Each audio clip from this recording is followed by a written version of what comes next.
ಶಿರಡಿ ಸಾಯಿಬಾಬಾಗೆ ಚಿನ್ನದ ಕಿರೀಟ ನೀಡಿದ ನಟಿ ಮಾಲಾಶ್ರೀ. ಹೌದು, ಕುಟುಂಬ ಸಮೇತ ನಟಿ ಮಾಲಾಶ್ರೀ ಶಿರಡಿಗೆ ಭೇಟಿ ನೀಡಿದ್ದಾರೆ.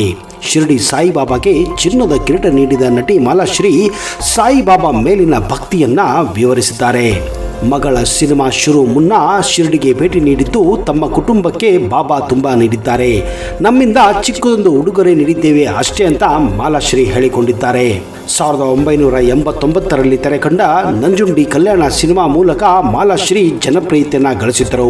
ಆ ಸಂದರ್ಭದಲ್ಲಿಯೇ ಮೊದಲ ಬಾರಿಗೆ ಶಿರಡಿಗೆ ಮಾಲಾಶ್ರೀ ಭೇಟಿ ನೀಡಿದ್ದರಂತೆ. ಹೌದು, ಶಿರಡಿಗೆ ಸಂಬಂಧಿಸಿದಂತೆ ಮಾಲಾಶ್ರೀ ಮತ್ತು ಅವರ ಪತಿ ದಿವಂಗತ ರಾಮು ಶಿರಡಿ ಸಾಯಿಬಾಬಾ ಭಕ್ತರಾಗಿದ್ದರು. ಇಂದಿಗೂ ಕೂಡ ಮಾಲಾಶ್ರೀ ಶಿರಡಿಗೆ ಭೇಟಿ ನೀಡಿ ಸಾಯಿಬಾಬಾಗೆ ವಿಶೇಷ ಪೂಜೆಯನ್ನ ಆಗಾಗ ಸಲ್ಲಿಸುತ್ತಾನೆ ಇರುತ್ತಾರೆ. ವರ್ಷದಲ್ಲಿ 3 ಬಾರಿಯಾದರೂ ಅವರು ಶಿರಡಿಗೆ ಹೋಗಿ ಬಾಬಾನ ಆಶೀರ್ವಾದ ಪಡೆಯುತ್ತೇವೆ ಅಂತ ಸ್ವತಃ ಮಾಲಾಶ್ರೀ ಅವರೇ ಹೇಳಿಕೊಂಡಿದ್ದಾರೆ. ಮಾಲಾಶ್ರೀ ಅವರ ಈ ಒಂದು ಯಶಸ್ಸಿನ ಹಿಂದೆ ಆ ಬಾಬಾ ಇದ್ದೇ ಇದ್ದಾನೆ ಅನ್ನೋದು ಅವರ ಒಂದು ನಂಬಿಕೆಯಾಗಿದೆ. ಸ್ನೇಹಿತರೆ, ಬಾಬಾ ಕೇವಲ ಒಬ್ಬರಲ್ಲ ಇಬ್ಬರಲ್ಲ, ಭೇಟಿ ನೀಡಿದ ಪ್ರತಿಯೊಬ್ಬ ಭಕ್ತರಿಗೂ ತನ್ನದೇ ರೀತಿಯಲ್ಲಿ ಭಕ್ತರಿಗೆ ಕರುಣೆಯನ್ನ ತೋರುತ್ತಾನೆ ಅನ್ನೋದಕ್ಕೆ ಹಲವಾರು ಉದಾಹರಣೆಗಳಿವೆ. ಅಷ್ಟಕ್ಕೂ ಈ ಬಾಬಾ ಹಿನ್ನೆಲೆ ಏನು, ಶಿರಡಿ ಸಾಯಿ ಬಾಬಾ ಇತಿಹಾಸವೇನು ಅನ್ನೋದನ್ನ ತಿಳಿದುಕೊಂಡರೆ ನೀವು ಕೂಡ ಬಾಬಾನ ಭಕ್ತರಾಗೋದು ಗ್ಯಾರಂಟಿಯಾಗಿದೆ.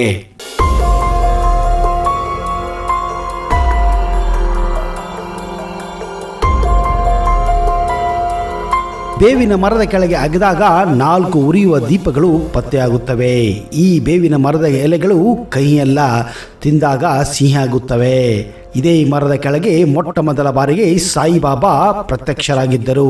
ಇದು ಶಿರಡಿಯ ಅತಿ ದೊಡ್ಡ ರಹಸ್ಯ. ಶಿರಡಿಯ ಸಾಯಿಬಾಬಾ ಸಮಾಧಿ ದೇವಸ್ಥಾನದ ಪಶ್ಚಿಮ ಭಾಗದಲ್ಲಿ ದೇವಸ್ಥಾನದ ಕಾಂಪ್ಲೆಕ್ಸ್ನಲ್ಲಿಯೇ ಗುರುಸ್ಥಾನ ಕೂಡ ಇರೋದು. ಈ ಗುರುಸ್ಥಾನ ಶಿರಡಿ ಸಾಯಿಬಾಬಾ ಸ್ವತಃ ಹೇಳಿದ ಪ್ರಕಾರ ಇದು ಅವರ ಗುರುವಿನ ಅಗ್ರಮಾನ್ಯ ಹಾಗೂ ದಿವ್ಯ ಸ್ಥಾನವಾಗಿದೆ. ಈ ಗುರುಸ್ಥಾನ ಒಂದು ಬೇವಿನ ಮರದ ಕೆಳಗಡೆ ಪ್ರತಿಷ್ಠಾಪನೆ ಕೂಡ ಮಾಡಲಾಗಿದೆ. ಇದೇ ಬೇವಿನ ಮರದ ಕೆಳಗಡೆ ಸಾಯಿಬಾಬಾ ಅವರು ಮೊಟ್ಟ ಮೊದಲ ಬಾರಿಗೆ ಶಿರಡಿಯಲ್ಲಿ 16ನೇ ವಯಸ್ಸಿನಲ್ಲಿ ಇದ್ದಾಗ ಕಂಡುಬರುತ್ತಾರೆ. ಇದೇ ಬೇವಿನ ಮರದ ಕೆಳಗೆ ಮೊಟ್ಟ ಮೊದಲ ಬಾರಿಗೆ ಈ 16 ವರ್ಷದ ದಿವ್ಯ ಯುವಕರನ್ನು ಕಂಡು ಇಲ್ಲಿ ಹಳ್ಳಿ ಜನರು ಈ ಹುಡುಗನ ದಿವ್ಯ ದರ್ಶನವನ್ನು ಕೂಡ ಪಡೆದಿದ್ದರು. 16 ವರ್ಷದ ಹುಡುಗ ಮಳೆಯಾಗಲಿ ಬಿಸಿಯಾಗಲಿ ಚಳಿಯಾಗಲಿ ಎನ್ನದೇ ಎಂತಹ ಪರಿಸ್ಥಿತಿಯಲ್ಲೂ ಇದೇ ಮರದ ಕೆಳಗಡೆ ಕೂತು ಯಾವಾಗ ಧ್ಯಾನ ಮಾಡುತ್ತಿದ್ದರು. ಆಗ ಆ ಹಳ್ಳಿಯ ಜನರು ಈ ಹುಡುಗನಿಗೆ, ನೀನು ಯಾಕೆ ಯಾವಾಗಲೂ ಇಲ್ಲಿಯೇ ಕುಳಿತಿರುತ್ತೀಯಾ, ಊಟ ತಿಂಡಿ ಮಾಡದೆ ಯಾವಾಗಲೂ ಧ್ಯಾನ ಮಗ್ನನಾಗಿರುತ್ತೀಯಾ ಎಂದು ಕೇಳಿದಾಗ, ಇದು ನನ್ನ ಗುರುವಿನ ಸ್ಥಾನ, ಈ ಸ್ಥಾನದ ಕೆಳಗಡೆ ಒಂದು ದಿವ್ಯ ಶಕ್ತಿ ಇದೆ, ಅದೇ ನನ್ನ ಗುರುವಿನ ಶಕ್ತಿ ಎಂದು ಆ ಹಳ್ಳಿಯ ಜನರಿಗೆ ಆ ಬಾಲಕ ಉತ್ತರ ನೀಡುತ್ತಿದ್ದ. ಇದರ ಬಗ್ಗೆ ಸಾಯಿ ಸತ್ಯ ಚರಿತ 4ನೇ ಅಧ್ಯಾಯದಲ್ಲಿ ಉಲ್ಲೇಖ ಕೂಡ ಇದೆ. ಹೀಗಿರುವಾಗ ಶಿರಡಿಯಲ್ಲಿ ಒಬ್ಬ ಭಕ್ತನಿಗೆ ಒಂದು ರಾತ್ರಿ ಖಂಡೋಬಾ ದೇವರು ಕನಸಿನಲ್ಲಿ ಬರುತ್ತಾರೆ. ಆಗ ಆ ಭಕ್ತ ಆ ಬೇವಿನ ಮರದ ಕೆಳಗಡೆ ಕುಳಿತಿರುವ ಹುಡುಗನ ಬಗ್ಗೆ ಖಂಡೋಬಾ ದೇವರಲ್ಲಿ ಕೇಳಿದಾಗ ಖಂಡೋಬಾ ದೇವರು ಈ ರೀತಿಯಾಗಿ ಉತ್ತರಿಸುತ್ತಾನೆ, ನಾಳೆ ಹೋಗಿ ಆ ಹುಡುಗ ಕೂತಿರುವ ಜಾಗದ ಕೆಳಗಡೆ ಅಗಿದು ನೋಡಿ, ಆಗ ನಿಮಗೆ ಗೊತ್ತಾಗುತ್ತದೆ ಎಂದು. ಆಗ ಆ ಭಕ್ತ ಮರುದಿನ ರಾತ್ರಿ ಖಂಡೋಬಾ ದೇವರು ಪ್ರತ್ಯಕ್ಷನಾಗಿದ್ದು ಹಾಗೂ ಅವನ ನುಡಿದ ಮಾತನ್ನು ತನ್ನ ಸಹಪಾಠಿಗಳೊಂದಿಗೆ ಹೇಳಿಕೊಂಡಾಗ ತಡ ಮಾಡದೆ ಆ ಜನರು 16 ವರ್ಷದ ಬಾಲಕ ಕೂಡುತ್ತಿದ್ದ ಜಾಗದಲ್ಲಿ ಅಗೆದು ನೋಡುತ್ತಾರೆ.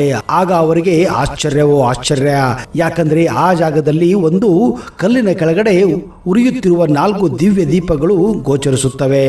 ಆಗ ಆ ಜನರು ಆ ಬಾಲಕನಿಗೆ ಇದರ ಬಗ್ಗೆ ಕೇಳಿದಾಗ, ಅದು ನನ್ನ ಗುರುವಿನ ದೀಪಗಳಾಗಿವೆ, ಆ ಗುರು ಸದಾ ಯಾವಾಗಲೂ ಇಲ್ಲೇ ಇರುತ್ತಾನೆ, ಇದೇ ಕಾರಣ ಆ ದೀಪಗಳು ಸದಾ ಕಾಲ ಉರಿಯುತ್ತವೆ ಎಂದು ಹೇಳುತ್ತಾನೆ. ಇದನ್ನು ಕಂಡಂತಹ ಶಿರಡಿಯ ಜನರು ಗಾಬರಿ ಹಾಗೂ ಆಶ್ಚರ್ಯ ಜೊತೆಗೆ, ಆ ಬಾಲಕ ಸಾಧಾರಣ ಬಾಲಕ ಅಲ್ಲ, ಇವನೊಬ್ಬ ದಿವ್ಯ ಪುರುಷ.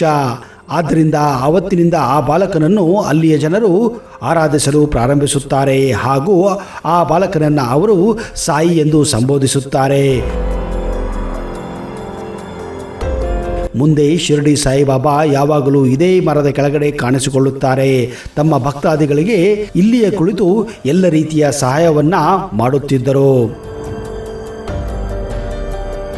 ಭಕ್ತರೇ, ಸ್ನೇಹಿತರೆ, ಒಂದು ವೇಳೆ ನೀವು ಶಿರಡಿಗೆ ಹೋದಾಗ ಈ ಗುರುಸ್ಥಾನವನ್ನು ಅಂದರೆ ಈ ಬೇವಿನ ಮರಕ್ಕೆ ದಯವಿಟ್ಟು ಭೇಟಿ ಕೊಡಿ.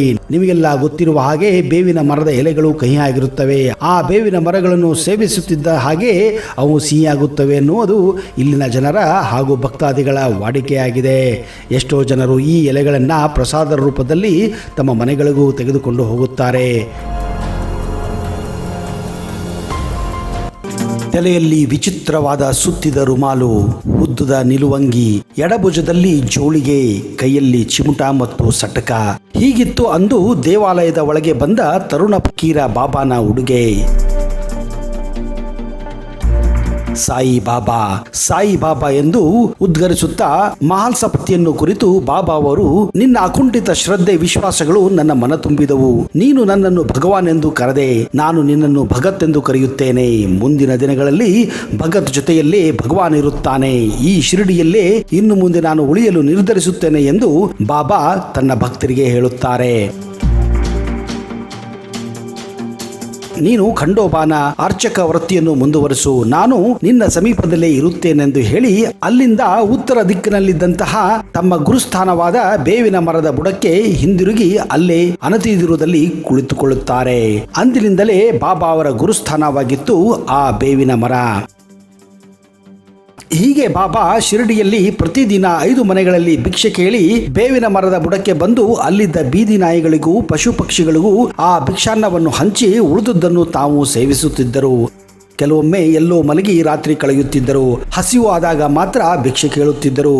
ಬೇವಿನ ಮರದ ಬುಡದಲ್ಲಿಯೇ ಅವರು ತಮ್ಮ ಹೆಚ್ಚಿನ ಕಾಲವನ್ನು ಕಳೆಯುತ್ತಿದ್ದರು.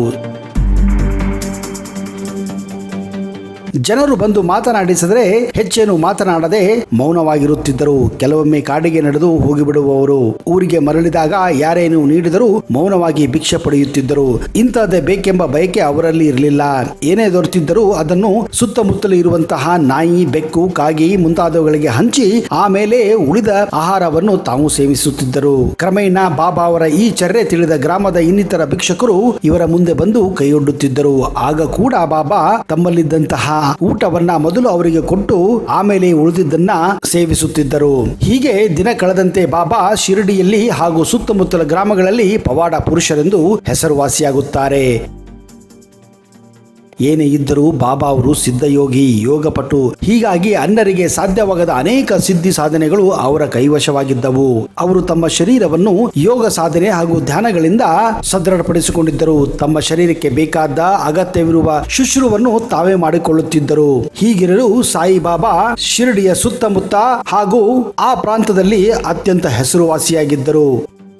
ತಮ್ಮ ಹಲವಾರು ಪವಾಡಗಳಿಂದ ಸಿದ್ಧಿ ಪುರುಷ ಎಂದು ಕೂಡ ಅವರು ಅನಿಸಿಕೊಂಡಿದ್ದರು. ಇದೇ ಕಾರಣ ಶಿರಡಿಯ ಸಾಯಿಬಾಬಾ ಮಂದಿರ ದರ್ಶನಕ್ಕೆ ಪ್ರತಿ ವರ್ಷ ಲಕ್ಷಾಂತರ ಸಂಖ್ಯೆಯಲ್ಲಿ ಭಕ್ತರು, ಪ್ರವಾಸಿಗರು ಇಲ್ಲಿ ಭೇಟಿ ನೀಡುತ್ತಾರೆ. ಆದರೆ ಈಗ ಪ್ರತಿ ಊರಿನಲ್ಲೂ ನೀವು ಸಾಯಿಬಾಬಾ ಅವರ ದೇವಸ್ಥಾನಗಳನ್ನು ಕಾಣಬಹುದು. ಆದರೆ ಬಾಬಾ ಬದುಕಿ ತಮ್ಮ ಕೊನೆಯ ಉಸಿರುಳಿದಂತಹ ಆ ಪುಣ್ಯ ಕ್ಷೇತ್ರವೇ ಮಹಾರಾಷ್ಟ್ರ ರಾಜ್ಯದ ಶಿರಡಿಯಾಗಿದೆ. ಶಿರಡಿ ಮಹಾರಾಷ್ಟ್ರ ರಾಜ್ಯದ ಅಹಮದ್ನಗರ ಜಿಲ್ಲೆಯ ರಹಟಾ ತಾಲೂಕಿನ ಒಂದು ಸಣ್ಣ ಪಟ್ಟಣವಾಗಿದೆ. ಶಿರಡಿ ಒಂದು ಜಾತ್ಯತೀತ ಸ್ಥಳವಾಗಿದ್ದು ಅಲ್ಲಿ ಎಲ್ಲಾ ಧರ್ಮಗಳನ್ನು ಒಂದಾಗಿ ಪರಿಗಣಿಸಲಾಗುತ್ತದೆ. ಸಬ್ ಕಾ ಮಾಲಿಕ್ ಏಕ್ ಹೈ ಎನ್ನುವ ಮೂಲಕ ಪವಿತ್ರ ಸಮಾನತೆ ಮತ್ತು ಮಾನವೀಯತೆ, ಶಾಂತಿಯ ಉಡುಗೊರೆಯನ್ನು ಎಲ್ಲರಿಗೂ ಪಸರಿಸಿದ ಪವಿತ್ರ ಸಂತನಿಗೆ ಸೇರಿದ ಈ ಪವಿತ್ರ ಕ್ಷೇತ್ರವಾಗಿದೆ.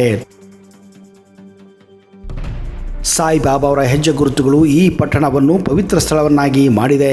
ಇದೇ ಕಾರಣ ಈ ಕ್ಷೇತ್ರಕ್ಕೆ ಭಾರತ ಹಾಗೂ ವಿದೇಶಗಳಿಂದ ಲಕ್ಷಾಂತರ ಭಕ್ತರು ನಿರಂತರವಾಗಿ ಶಿರಡಿ ಸಾಯಿಬಾಬಾನ ದರ್ಶನಕ್ಕೆ ಬಂದೇ ಬರುತ್ತಾರೆ.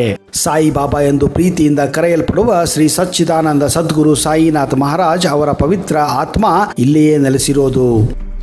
ಸಾಯಿಬಾಬಾ ತಮ್ಮ ಮಾನವ ಅವತಾರದಲ್ಲಿ ಶಿರಡಿಯಲ್ಲಿ ಕಾಣಿಸಿಕೊಂಡಿದ್ದರು. ಸುಮಾರು 60 ವರ್ಷಗಳ ಕಾಲ ಬಾಬಾ ಮಾನವ ಕುಲಕ್ಕೆ ಸೇವೆ ಸಲ್ಲಿಸಿದ್ದರು.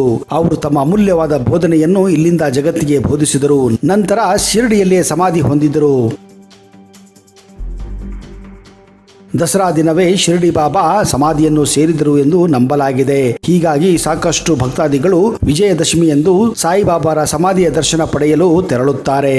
ಬಾಬಾ ಅವರು ತಮ್ಮ ಕೊನೆಯ ಉಸಿರು ಹೇಳುವಾಗ ಧರಿಸಿದ್ದ ಅವರ ಬಟ್ಟೆಗಳನ್ನು ಈಗಲೂ ಕೂಡ ಇಲ್ಲಿ ಸಂರಕ್ಷಿಸಿ ಇಡಲಾಗಿದೆ. ಬಾಬಾರಿಗೆ ಸಂಬಂಧಪಟ್ಟ ಹಲವಾರು ವಸ್ತುಗಳನ್ನ ಇಲ್ಲಿನ ವಸ್ತು ಸಂಗ್ರಹಾಲಯದಲ್ಲಿ ಇಡಲಾಗಿದೆ. ದಗಡಿವಾಡ ಸಮಾಧಿ ಮಂದಿರವು ಸಾಯಿಬಾಬಾ ಅವರ ಸಮಾಧಿಯನ್ನು ಹೊಂದಿರುವ ದೇವಾಲಯವಾಗಿದ್ದು, ಈ ದೇವಾಲಯವನ್ನು ನಾಗಪುರಕ್ಕೆ ಸೇರಿದಂತಹ ಶ್ರೀಮಂತ ಭಕ್ತ ಗೋಪಾಲ್ ರಾವ್ ಬೂಟಿ ನಿರ್ಮಿಸಿದ್ದಾರೆ.